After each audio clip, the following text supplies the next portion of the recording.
Hello, YouTubers. Today or tonight, whenever you're watching this, I am filming this. Yeah. Check my AirPod. 10:15 p.m. at night. Um, I just got done finishing watching Chucky episode 5, obviously, because it's the review for it. First thing as I gotta say, this is so far out of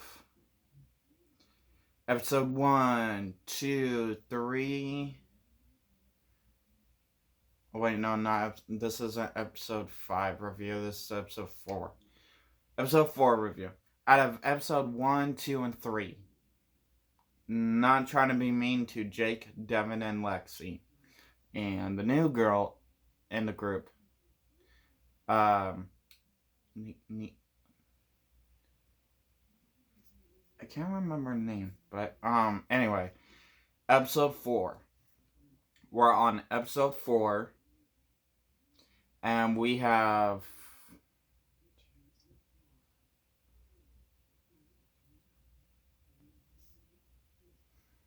basically 4 more episodes left.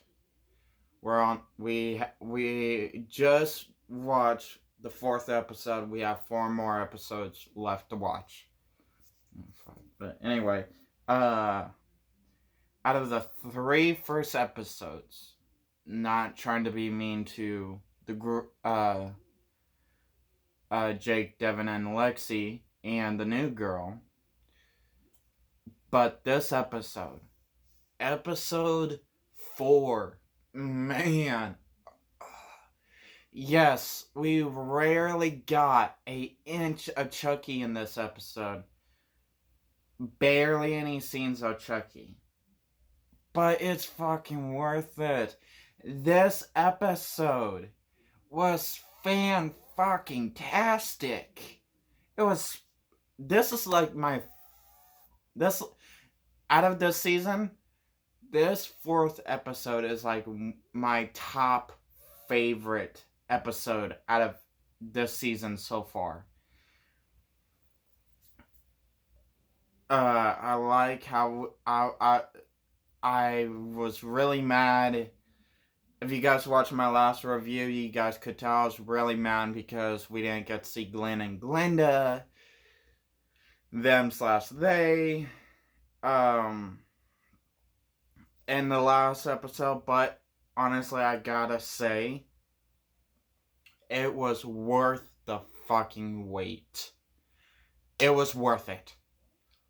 Because the way how they were in this episode, they/them were in this episode, was just spot fucking on. It was okay. I know in Seed of Chucky, not everyone loves that movie. Seriously, it does got its ups and downs. I will admit to that.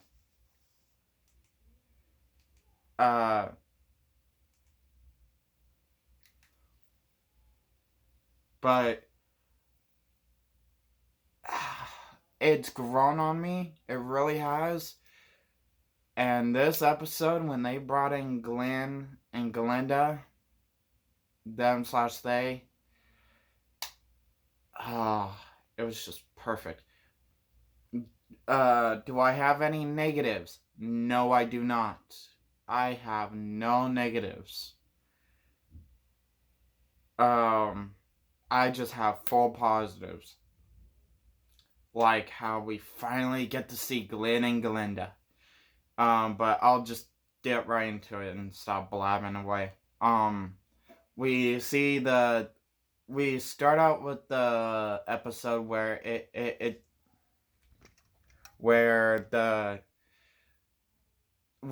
it's kind of like a drama show where Chucky is like the talk show host, and he's like, hey everybody.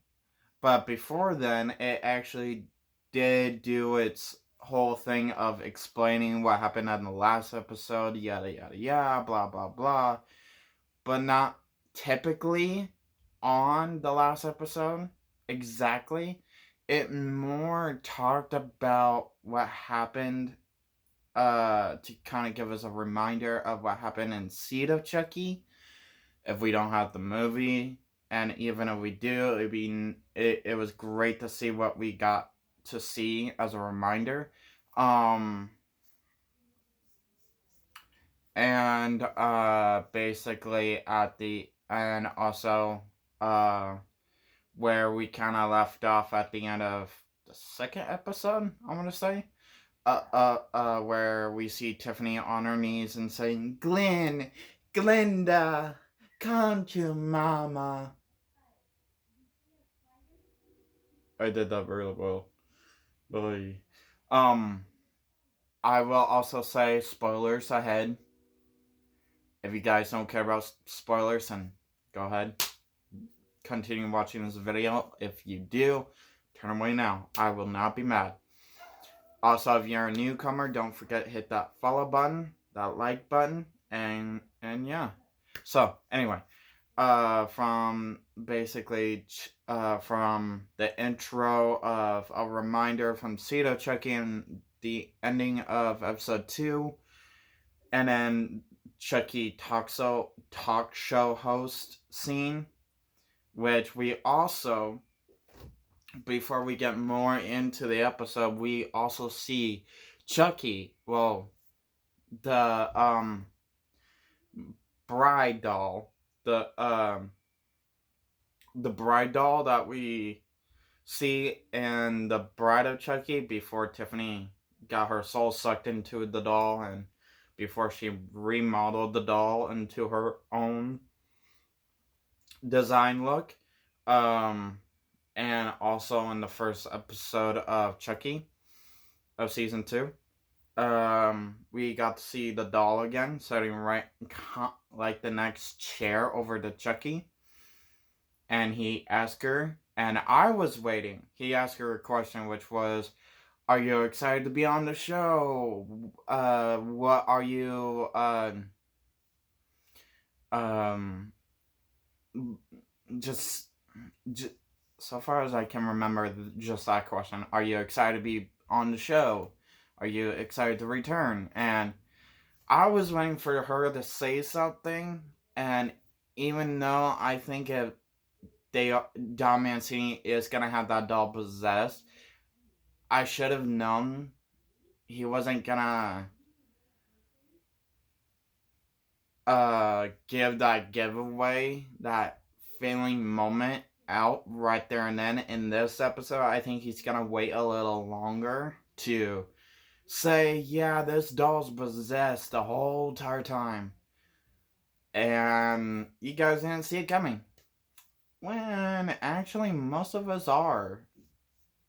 So, and honestly, I gotta say, once we saw that doll in the first episode, we actually are seeing that coming a mile away. So, I'm hoping Don Mancini won't be mad for us to say in that review.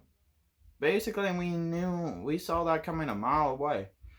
Anyway, and then we get into the title of the episode where it says Chucky's episode 2. I mean, not episode.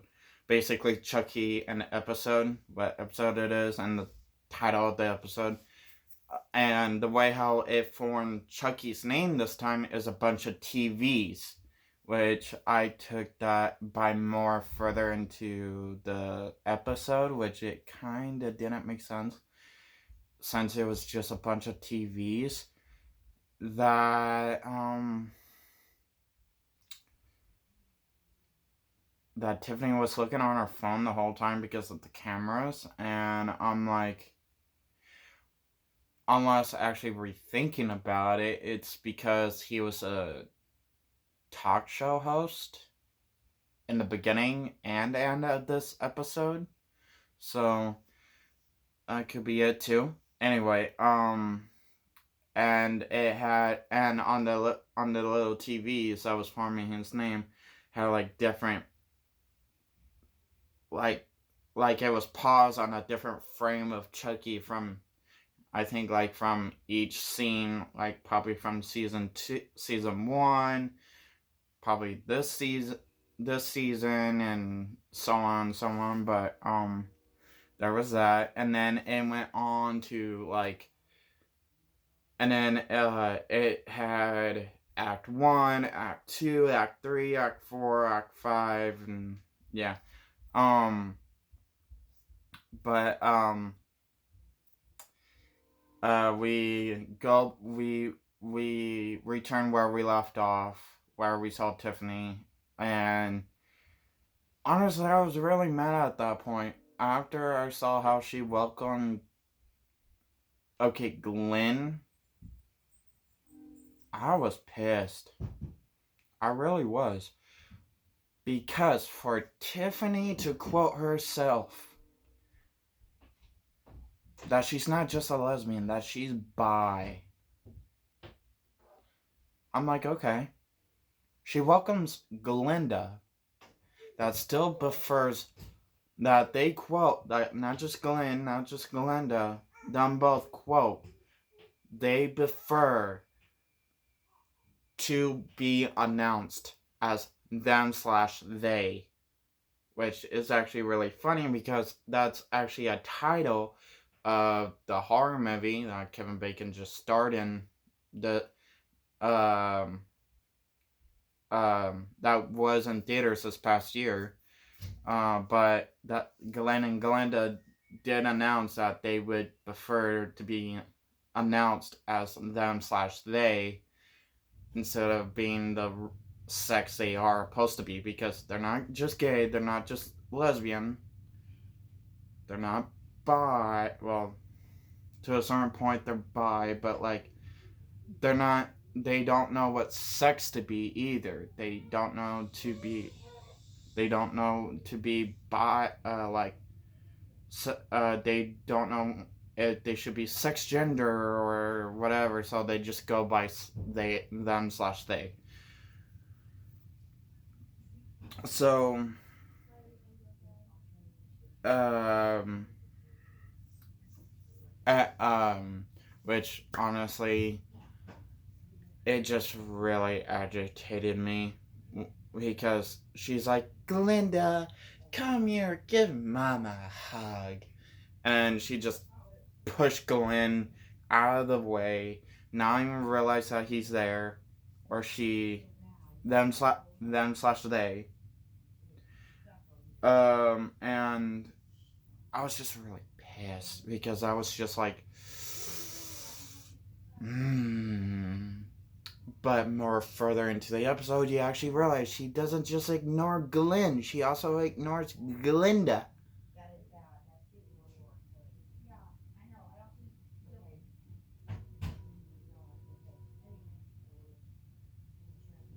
And I just. She is a worse mom. Not trying to be mean. She is like the worst mom in the world than I've seen every mom to be. And Chucky would have been a better father. Hate to say it. I know how he can be. He can be abusive. He can be the way he is. But I truly believe he would have been a perfect father. Other than that point, I like how Glenn and Glenda was acting with each other. I love how they were bickering. I love how they were getting along. I loved how I loved how Glenda was remembering like shit face. I love how she was but um and I just loved how slowly they were pissing off their mother, like hey, we saw this, so we thought you might like it because you like attention. Why are you broke? Why haven't you had a job? Mom, mom, mom, mom, mom. Have you been dating? Who have you been dating? Yada, yada, yada. But other than that, I loved how they actually found Nika. I loved how they uh helped Nika got away. Um so so and honestly, I knew, and I know not just me, a lot of Chucky fans realize that black glove, and actually one at my friend slash coworker also believed it too. That the black glove that was touching the tree at the end of season 1 was Kyle. That she survived season 1, and I'm so happy that she did, and that they brought it back, because that would have been a lazy, horrible way to end a legacy character. Just in a bad way. And I know Don Mancini, he is a nice, lovable guy, and he would not do that to like one of his popular Chucky survivors. Um, and actually also finding out at the end of this episode, on the side of finding out that um, Kyle survived.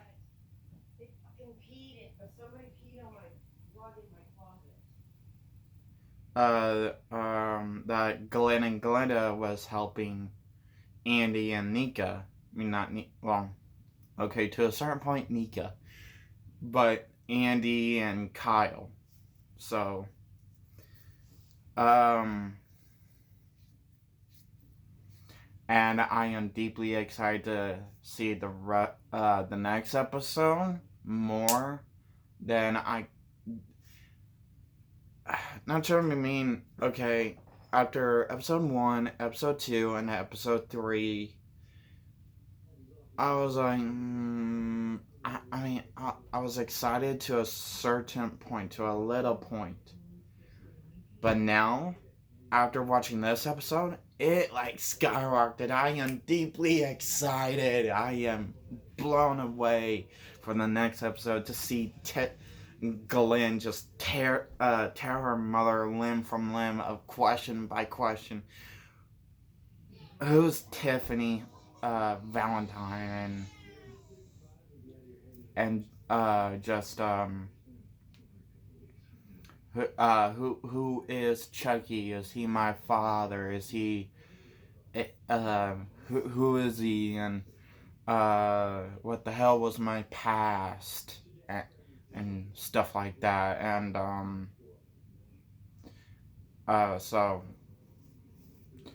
and obviously in the next episode we're gonna see more of Jake, Devin, and Lexi, which I'm not trying to say that's a bad thing. It's a good thing. I'm just hoping it's good. Like stepping up. It's finally stepping up its game with Jake, Devin, and Lexi. So have a nice day or night whenever you're watching us. Comment down below. What's your favorite thing that you like about Chucky? His quotes, his kills, his victims, his anything that deals with Chucky. The films, so far, TV series, films, action figures, quotes, kill scenes, victims, jokes, looks, whatever. If it's anything about Chucky or around Chucky, then comment down below. Don't forget to hit that follow button. Don't forget. And also don't forget to hit that like button. Peace.